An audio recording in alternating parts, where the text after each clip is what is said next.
बिस्मिल्लाहिर्रहमानिर्रहीम। अस्सलाम वालेकुम स्टूडेंट्स। आज के इस लेक्चर में हम माइक्रोसॉफ्ट वर्ड को यूज़ करते हुए आपको जो है वो ओल्ड फाइल को रिपेयर करना सिखाएंगे। तो मैं क्या करूँगा, सबसे पहले हमने वर्ड की फाइल को ओपन कर लेना है। उसके बाद हम इंसर्ट में जाएंगे, यहाँ से हम स्कैन डॉक्यूमेंट को इंपोर्ट कर लेंगे। तो मैंने पिक्चर पर क्लिक करके मेरे पास यहाँ पर एक स्कैन डॉक्यूमेंट पड़ा हुआ है, इसको मैंने इंसर्ट करवा लिया है। नेक्स्ट स्टेप में हम क्या करेंगे, पिक्चर आपने सेलेक्ट करनी है, यहाँ से फॉर्मेट के टैब में जाना है, रैप टेक्स्ट पर क्लिक करके आपने इन फ्रंट ऑफ टेक्स्ट पर क्लिक कर देना है। अब हम क्या करेंगे कि पिक्चर को मूव कर लेंगे और थोड़ा सा एडजस्ट कर लेंगे पेपर के अकॉर्डिंग। तो मैंने यहाँ पर पिक्चर को मूव करके थोड़ा सा इसको एडजस्ट कर लिया।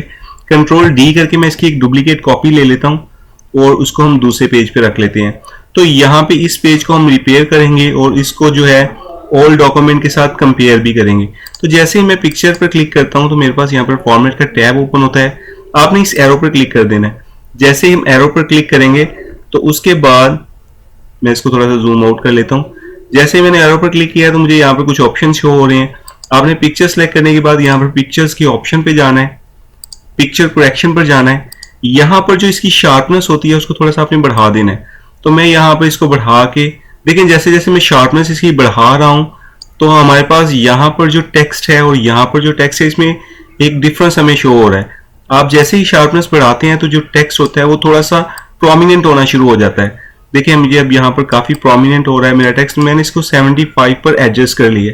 नेक्स्ट आपने क्या करना है, यहाँ पर हमारे पास प्रीसेट्स हैं। आपने यहाँ पे क्लिक करके इसमें से कोई एक प्रीसेट सेलेक्ट करना है। देखिए जैसे मैं प्रीसेट सेलेक्ट करूंगा तो मेरे पास ब्राइटनेस और कंट्रास्ट जो है यहाँ पर कुछ परसेंटेज आ जाएगी। मैं ये प्रीसेट सेलेक्ट कर लेता हूँ। देखिए जैसे ही मैंने ये प्रीसेट सेलेक्ट किया तो इस डॉक्यूमेंट में और इस डॉक्यूमेंट में आप एक वाज़ेह फर्क देख सकते हैं। अब मैं क्या करता हूँ, यहाँ पर क्रॉप पर क्लिक करके इसका साइज यहाँ पर टॉप पर जो भी मुझे यहाँ पर डॉट्स शो हो रहे हैं, जो यहाँ पर टेक्स्ट लगा हुआ है, इसको मैं थोड़ा सा रिमूव कर लेता हूँ। देखिए मैंने यहाँ तक इसको सिलेक्ट किया, इसको हमने रिमूव कर लिया है। बॉटम से मैं यहाँ तक ले लेता हूँ इसको और लेफ्ट साइड से यहाँ तक इसको कर लेता हूँ। अब आप कहीं भी क्लिक करें तो इतना एरिया जो है वो क्रॉप हो जाएगा।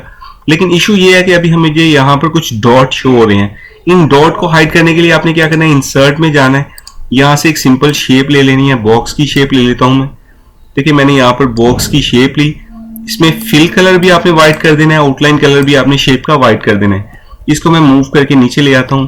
कंट्रोल डी करके हम इसकी एक कॉपी ले लेते हैं और यहाँ पर भी हमें एक डॉट शो हो रहा है। मैं आपको जूम करके दिखा देता हूँ। कंट्रोल डी करेंगे हम, इसको यहाँ पे भी रखेंगे, यहाँ पर भी मुझे दो डॉट शो हो रहे हैं। अब मैं इसको जूम आउट करके आपको दिखा देता हूँ।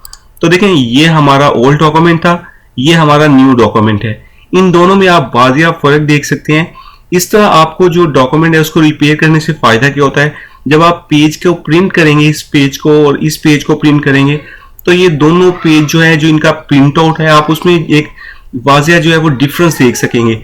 ये जो प्रिंट है ये मैक्सिमम कार्ट्रिज को यूज करेगा प्रिंटर की, लेकिन ये जो प्रिंट होगा ये मिनिमम कार्ट्रिज जो है इसको यूज करेगा।